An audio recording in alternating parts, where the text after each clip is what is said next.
Can I give you an example of a case I saw that I think it illustrates this to the extreme? Yeah, go ahead. So when I first got hired on at the child support place, after training and everything, across the street from the child support agency in Sacramento is the family law court where all the orders are made, and all the child support orders are made there too. It's called William Ridgway.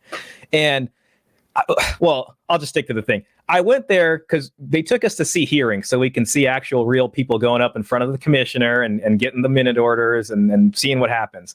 So after all the whole docket was done and all the people were gone, the commissioner came and spoke to us for a bit because we're the new child support officers and he wanted to meet us. And he's just like, yeah, he starts talking about this case he worked and it was with a basketball player. Okay. And apparently this basketball player had a one night stand with some woman. And 9 months later, a year later, she comes back and she's like, hey, this baby is your baby. All right. And he asked for the genetic test because he's like, there's no way. The genetic test came back and said he was the father. And he was like, that's impossible. I used a condom with her. How can I be the father? And the commissioner in Sacramento told me, he was like, well, what I asked him was, what did you do with the condom when you were done with it? He was like, I threw it away. And then it basically came out that she took the condom and impregnated herself with it. And you know what happened to her? Absolutely nothing. There was no criminal action there. That guy has to pay whatever the max child support is because his custody's $0. And that's it. Everybody just went with their happy day. You know what I mean? It's like that can happen to you as a guy.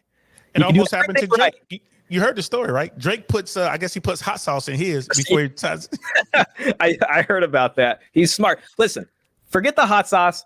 Here's the key, man. Flush it down the toilet. I don't care if it ruins the plumbing. If you're worried about it like that, or if you really want to, put it in your back jeans pocket and just get out of there. And maybe you need to throw those jeans away or something. But, Wow. Because when you hear stories like people say that you hear a story like that, oh, it's just an urban legend. You were sitting there with the people like, no, this is the case. You pull a case up if you wanted to.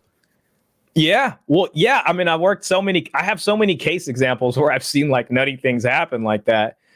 And it was all that kind of stuff. So, I'm watching it. I'm like, man, this is not like this system. Something needs to change here. This can't keep going forever. Like to me, it's no wonder that relationships, marriages and all that kind of stuff is in the dumps,